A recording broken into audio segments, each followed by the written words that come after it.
Hello. आज की इस वीडियो में हम जानेंगे क्या होती है एलर्जी।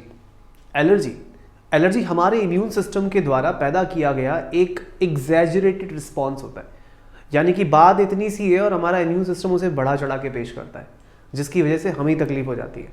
तो क्या है एलर्जी? एलर्जी का दूसरा नाम है हाइपर सेंसिटिविटी। हाइपर यानी कि ज़्यादा, सेंसिटिव होना, सेंसिटिविटी। किसकी हाइपर सेंसिटिविटी? इम्यून सिस्टम की, ऑफ इम्यून सिस्टम। हमारे इम्यून सिस्टम को लगता है कि बात बहुत बड़ी है, जबकि ऐसा होता नहीं है। ज़रा से एलर्जन से आफत आ सकती है।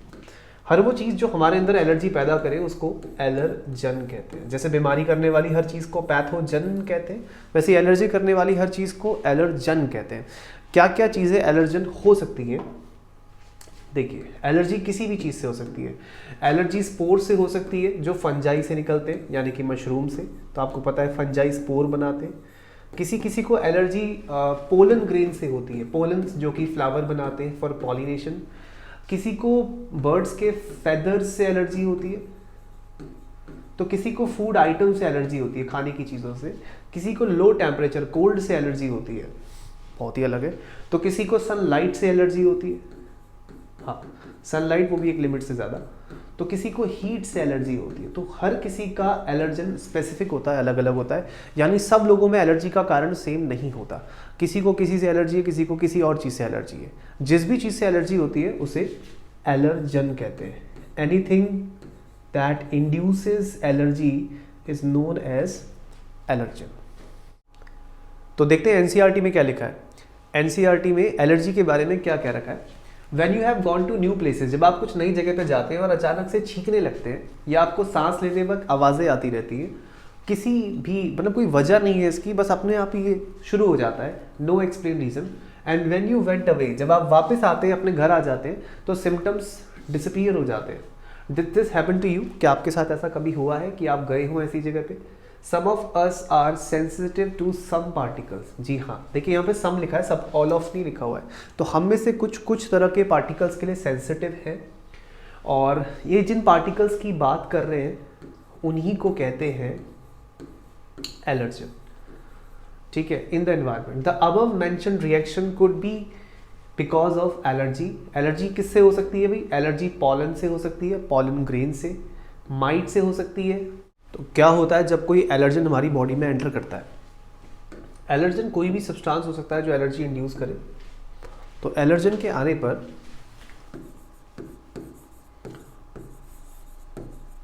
सबसे पहले स्टिमुलेट हो जाती है हमारी मास्ट सेल्स। ये जो मास्ट सेल्स हैं, ये हमारी स्किन के नीचे मौजूद बेसोफिल्स होती हैं। बिल्कुल, बेसोफिल्स का ही दूसरा नाम होता है मास्ट सेल्स। तो बेसोफिल्स नाम की ये सेल एलर्जन के आने पर दो केमिकल बनाती है, हिस्टामाइन और सेरोटोनिन। हिस्टामाइन और सेरोटोनिन ये दोनों केमिकल इन्फ्लामेटरी मीडिएटर्स हैं, यानी इन्फ्लेमेशन को बढ़ावा देते हैं। तो यही दो केमिकल हैं जो हमारी बॉडी में redness, itching, watery eyes, running nose जैसे सिम्टम कॉज करते हैं। तो जो दवाइयाँ हम लोग लेते हैं एलर्जी को कम करने के लिए, आपने शायद नाम भी सुना होगा, सिट्राजिन, लीवोसिट्राजिन या एविल की गोली खाई होगी कभी। तो वो सब में एंटीहिस्टामिन होता है, यानी इसको काउंटर करने के लिए, इसको कम करने के लिए ड्रग होती है। ये कम हो जाएगा तो एलर्जी वैसे ही कम हो जाएगी। एलर्जी कम करने के लिए स्टेरॉइड्स भी देते हैं। एलर्जी कम करने के लिए एड्रेनालिन हार्मोन का इंजेक्शन भी दे दिया जाता है। तो क्या है एलर्जी? एलर्जी क्या है? एग्जैजरेटेड रिस्पॉन्स है। एग्जैजरेटेड मतलब बढ़ा चढ़ा कर रिस्पॉन्स है इम्यून सिस्टम का टू सर्टेन एंटीजेंस जो कि प्रेजेंट होते हैं हमारे इन्वायरमेंट में। इस कंडीशन को एलर्जी कहते हैं। The substances to which such an immune response is produced are called allergens. The antibodies, हाँ, अगर आपको किसी चीज़ से सेंसिटिविटी है, आप एलर्जिक हैं उस पर्टिकुलर चीज़ के, तो डॉक्टर्स पहले बहुत थोड़ी मात्रा में आपको वो एंटीबायोटिक, जैसे फॉर एग्जांपल कई लोगों को ना पेनिसिलिन से एलर्जी होती है। पेनिसिलिन क्या है? एक एंटीबायोटिक है। तो डॉक्टर एकदम से आपको इंजेक्शन नहीं ठोक देगा 5 ml का पेनिसिलिन का। पहले बहुत थोड़े से अमाउंट में आपको पेनिसिलिन दिया जाता है, ये चेक करने के लिए कि क्या आप उसके लिए एलर्जिक हैं। अगर आपके ब्लड में रैशेज आ जाते हैं, रेडनेस आ जाती है, या आपके ब्लड में IgE एंटीबॉडी का लेवल बढ़ जाता है, IgE एंटीबॉडी का, दैट मीन्स आपको एलर्जी हो गई है। ये एंटीबॉडी सिर्फ एलर्जिक रिएक्शंस में ही बढ़ती है।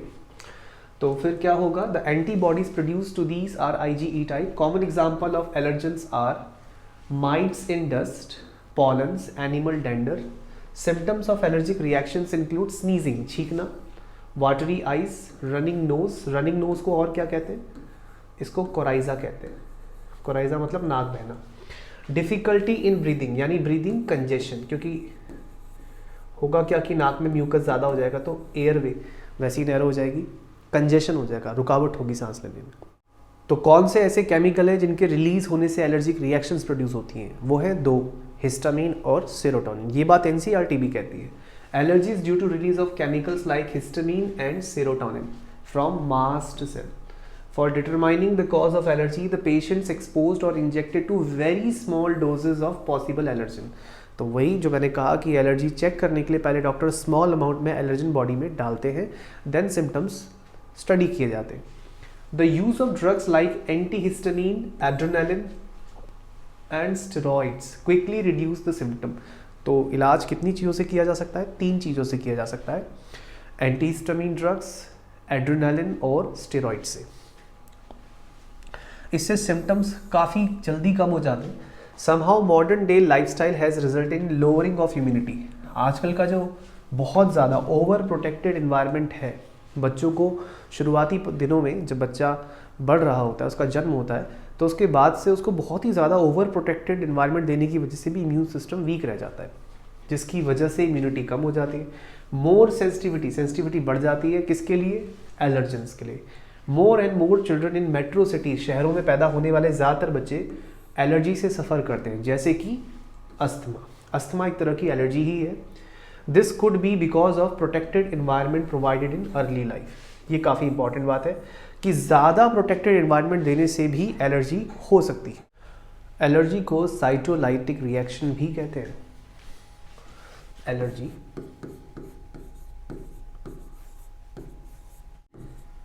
is also called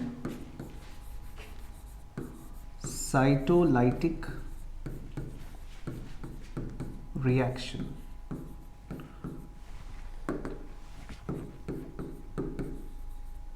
इससे होगा क्या, इससे जो सेल होगी अफेक्टेड वो टूट जाएगी, सेल का लाइसिस हो जाएगा। ये कई टाइप्स होते हैं। तो सबसे पहला टाइप हम देखते हैं, एलर्जिक राइनाइटिस।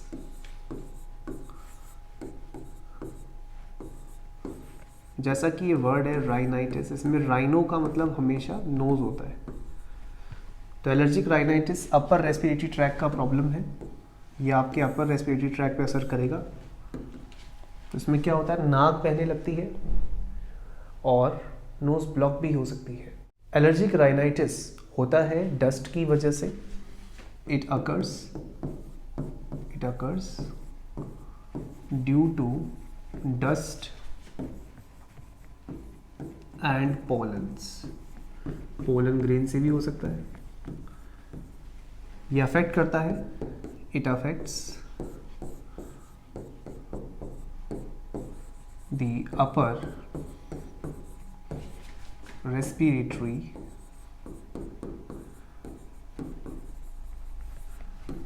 ट्रैक्ट।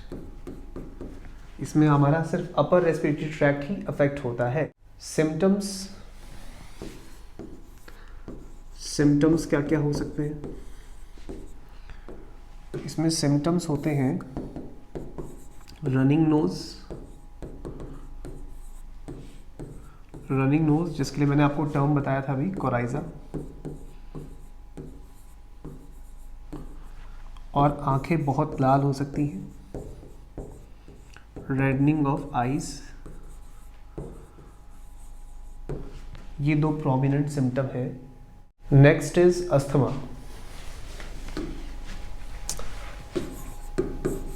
अस्थमा यानी हिंदी भाषा में दमा, ये क्या है, ये है इट इज एन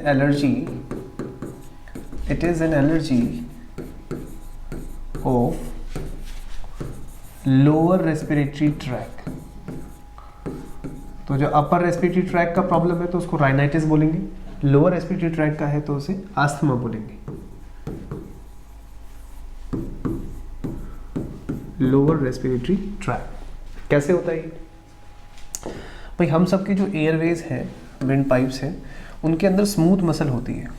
जैसे हमारा विंड पाइप है और विंड पाइप के अंदर ये स्मूथ मसल की एक लाइनिंग होती है। बीच में जो जगह बच गई उसको कहते हैं ल्यूमन। तो ल्यूमन अभी काफ़ी वाइड है, आराम से हवा आ सकती है, जा सकती है। There is proper outflow and inflow of air. तो ये जो पिंक आपको दिख रहा है ये है स्मूथ मसल।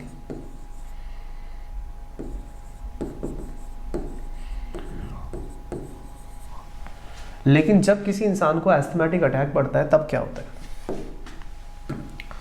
तब ये जो ब्रोंकियोल है इनका ल्यूमन नैरो हो जाता है।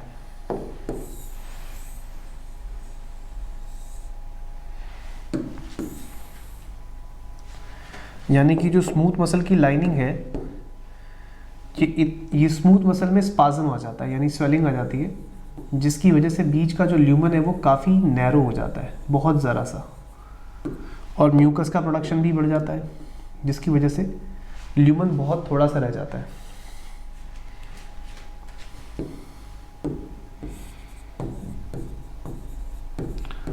तो नैरो हो गया ल्यूमन और इन्फ्लेमेशन हो गया है, इन्फ्लेमेशन ऑफ स्मूथ मसल।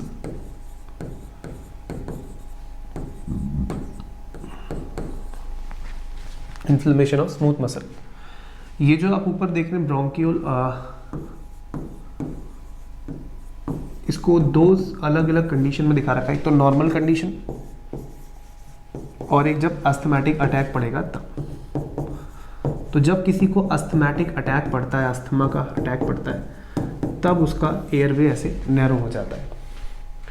तो ये भी एक प्रकार की एलर्जी है जो धुएं से हो सकती है, पोलन ग्रेन से हो सकती है। ये लोअर रेस्पिरेटरी ट्रैक को अफेक्ट करती है। हर किसी को नहीं होता, इट इज़ जेनेटिक, इनहर्ट होता है ये भी। Next condition is urticaria. ये तीसरा टाइप है एलर्जी का।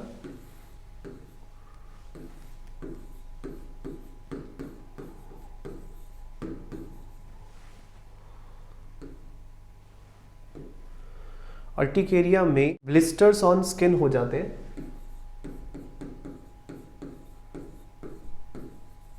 ब्लिस्टर्स ऑन स्किन, इस तरीके से रेड रेड ब्लिस्टर हो जाएंगे।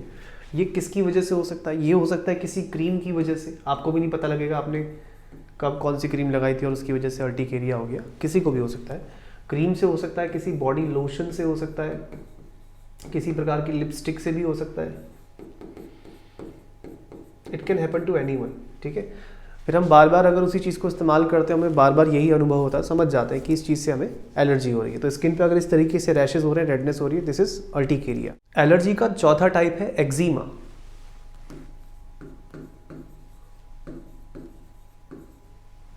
इसमें क्या होगा? इसमें स्किन में पहले रेडनेस होगी, फिर ब्लिस्टर्स आ जाएंगे, यानी कि रेडनिंग ऑफ स्किन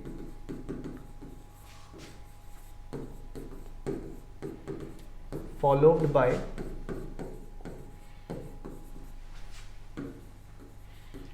blisters। तो अगर ये सिचुएशन है तो इसको कहेंगे हम एक्जिमा, स्किन की एलर्जी। अब देखते हैं एलर्जी का सबसे खतरनाक टाइप, सबसे डेंजरस टाइप, जिसको हम लोग बोलते हैं एनाफाइलैक्टिक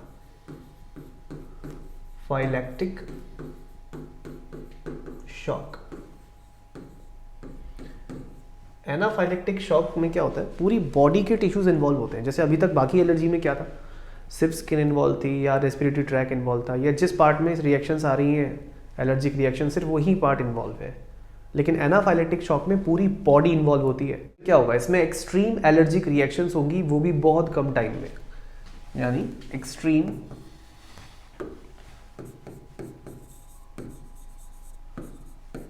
एलर्जिक reactions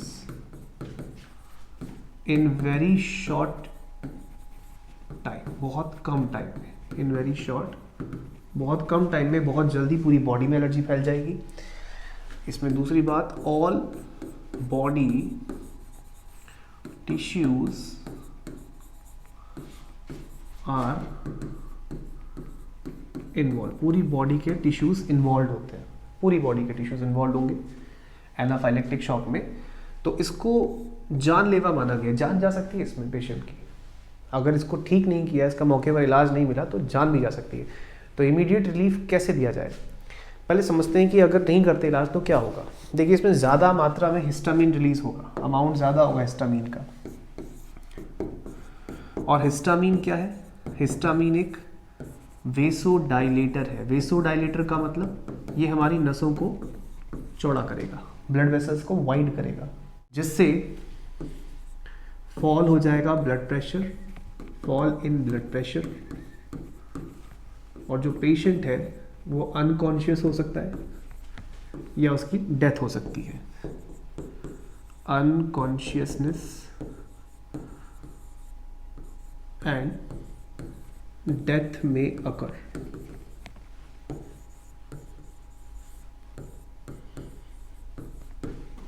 ये सिचुएशन हो जाती है।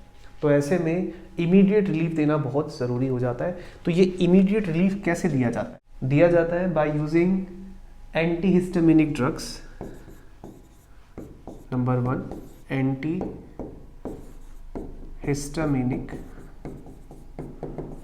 Antihistaminic drugs. और क्या तरीका हो सकता है? इसमें हम ड्रग दे सकते हैं प्रेडनिसोलोन,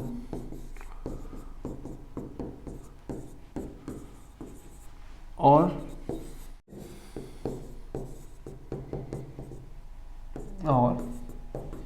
एड्रेनालिन का इंजेक्शन लगा सकते हैं। एड्रेनालिन वही हार्मोन जिसे हम एपिनेफ्रिन भी कहते हैं,